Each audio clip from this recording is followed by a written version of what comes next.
So with better green public procurement, we can reduce also our dependency from fossil fuels and from countries who sell fossil fuels.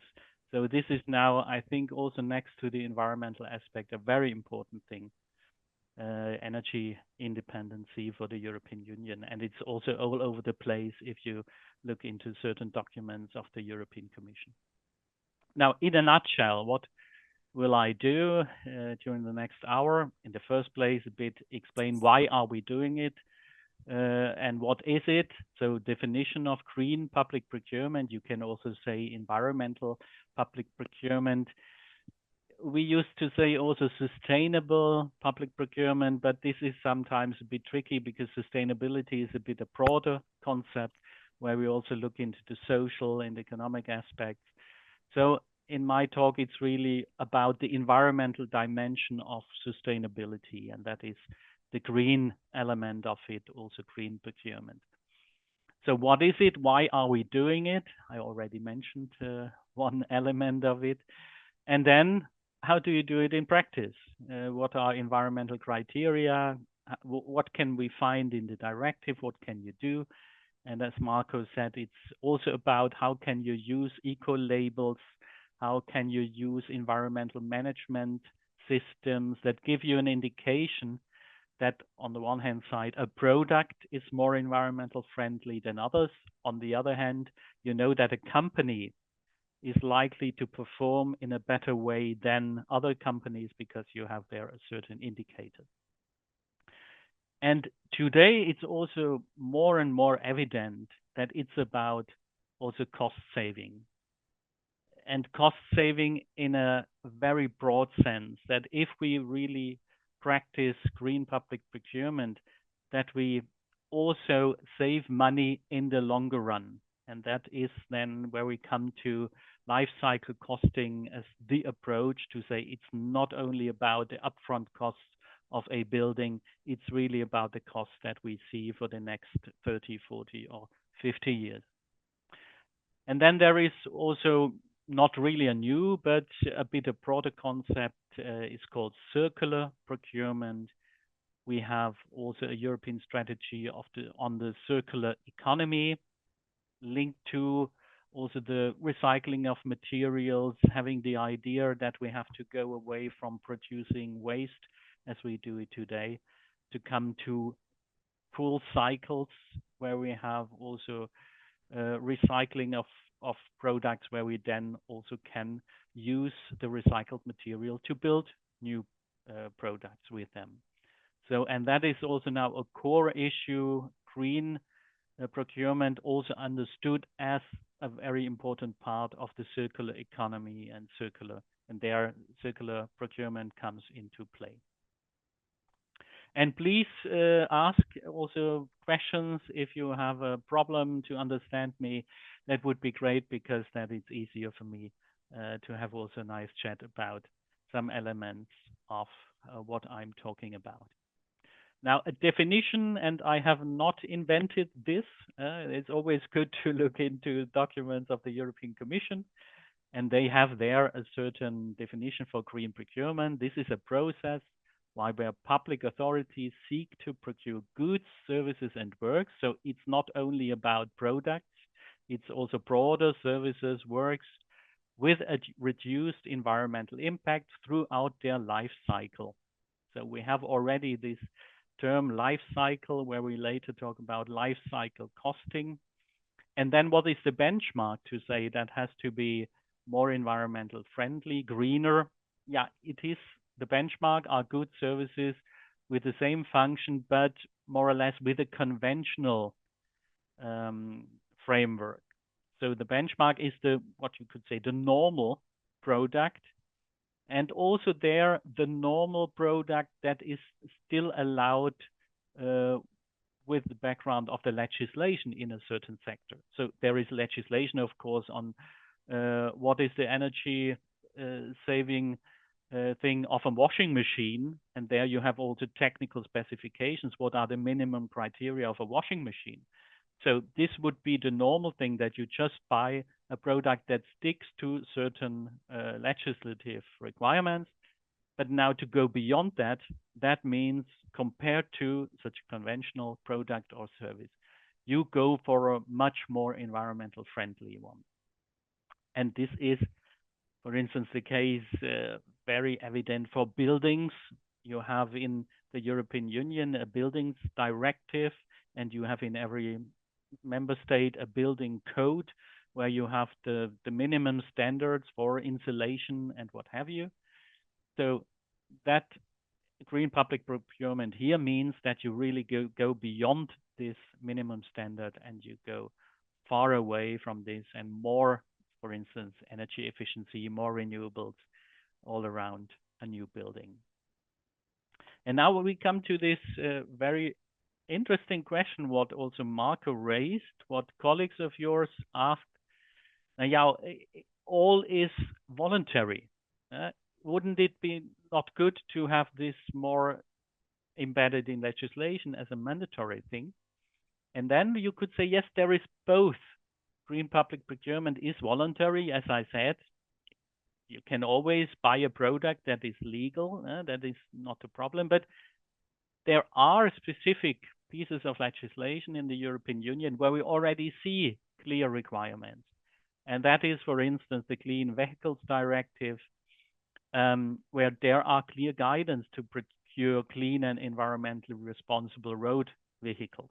That's in the directive. In the directive is even a calculation methodology for external costs that you have to use.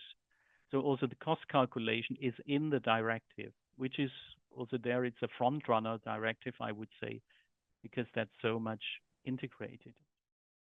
So as I said, it is the question between what is mandatory and what is voluntary. And we see there is some legislation where we come into the direction that it's not entirely voluntary. As I said, the Vehicles Directive is one element. The Performance of Buildings Directive is another one, where we have clear mandatory renovation rates for the next 10 years for the member states, where they have also to increase the efficiency and renovate in the building sector. And therefore, to also achieve that, you need also to go beyond the normal standards in order to also reach there the obligations for instance, energy efficiency. And then we have two very new developments in the Energy Efficiency Directive in the revised version that was done in 23. We have their new energy savings obligations for the member states, where the member states are more or less obliged to fulfill a certain percentage per year from 24 to 2030. And then what is probably more interesting, because that is very, very practical, we have a so-called eco-design directive. You know, we have these labels for refrigerators, for instance, or other products, where we see also the labeling and the technical specifications. And there was also in December an agreement by Council and Parliament for a revision. And it says that the Commission would be empowered to adopt the delegated acts establishing eco-design requirements for public contracts, and then including mandatory technical specifications and selection criteria. So that would be really a new thing where you say, yeah, this is certainly not voluntary. If the Commission can come with a delegated act establishing here also mandatory technical specifications. It will be then, of course, also interesting, what is the benchmark for the Commission for these mandatory requirements? Do they, for instance, also use the eco-label technical specifications? We will come to that later, what that is, but that could be helpful. Now, why green public procurement? As I said, in the first place, it was about improving environmental conditions, and means that the public authorities, they can be a major driver for innovation. So we come also to innovative procurement, or procurement that stimulates a lot of technical innovations. In this case, it's the same. Now, if governments invest in green products and services, the idea is that this will, of course, also stimulate markets. If you have pilot schemes like new buildings going beyond normal standards, you can really do a lot by stimulating also the demand. As a second argument, as I said, cost reduction is more and more a very important argument. That has also to do with our timetable, for instance, for the ETS, the emissions trading system. We know that fossil fuel will become more expensive in the future, not only because of international crises, but especially also because we want that to happen with our ETS system, emissions trading system, where the price for CO2 will increase in the future because there are less certificates on the market for CO2 in the future. So that means we have to think about higher prices. So far, ETS was only for bigger industries. You know that, 10,000 companies in the European Union, but from 2026-7 onwards, it will be also dedicated to normal households or to transport. So there we will have two more sectors in the emissions trading system, and that will certainly have an influence on the price situation. And the third one, also connected to that, energy security. We hope, of course, that we are in the future less dependent on fossil fuels than also mainly from countries where we do not like to spend too much money on. Now you see that also translated into European objectives for the years 2030, 2050. You know, there is a Green Deal, that is our big package, Fit for 55. Perhaps you have heard that. And 55 means 55% less CO2 by the year 55. No, by the year 2030. Yes, I'm always confused, 2030, not 2050. Because this is our first step to a climate neutral society by 2050. So the European Union has an obligation also under the Paris Accord, to be climate neutral by 2050. And this is then the consequence that we need to have a 55% cut in greenhouse gases by 2030, and that we have to increase our share of renewable energies by 42.5% by the year 2030. So you have very clear objectives for the European Union as a whole, and these objectives are then translated into national objectives. Also, you as a member state, you have a certain CO2 reduction target and a certain target for the increase of renewable energy. And energy efficiency is one part of the whole package, and they are saying that the public sector will be required to renovate 3% of its buildings each year with higher efficiency standard in the coming years. So that's the background with respect to European legislation. And it's also translated into our financing instruments. If you take the Recovery and Resilience Facility, that there is the idea that 37% of the entire amount should be allocated to climate action in a broader sense, but this is there also earmarked for all different types of things related to energy saving, renewable energies, what have you. Now, in the first place, it's you could say energy is very much in the picture because of climate change, but green public procurement is related to much more. It is, for instance, about timber products used in building activities. There is the idea that we do not support deforestation by buying certain timber products from Brazil, where the rainforest is destroyed. Green public procurement is also very much linked to health conditions very often. That is also a strong argument. If you talk about, for instance, cleaning products, seems to be a banal thing, but it's very decisive. There are more or less toxic cleaning products also with respect to the health of our colleagues who are cleaning, for instance, buildings. So there's an environmental and a health component to that. This is the same for harmful substances. If you talk about building material, a carpet, we know that in the past there were carpets made also with material that were not so healthy if you had to work in such an office for 8 hours a day, and there were certain emissions coming from the carpet. It has also implications with respect to animal welfare. That has to do, for instance, with our food. And there the public authorities play still a big role because they run a lot of public canteens. So it's a question of also organic farming products, of agricultural products that are respecting animal welfare to some extent. That is also green canteen initiatives were during the last couple of years also a very important element.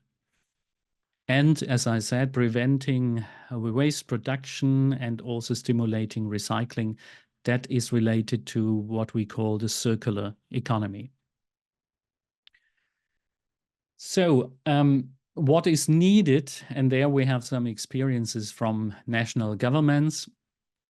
You know that there are always some front-runner countries, and it's certainly not a surprise that Scandinavian countries started very early, 30, 40 years ago, with elements of green public procurement.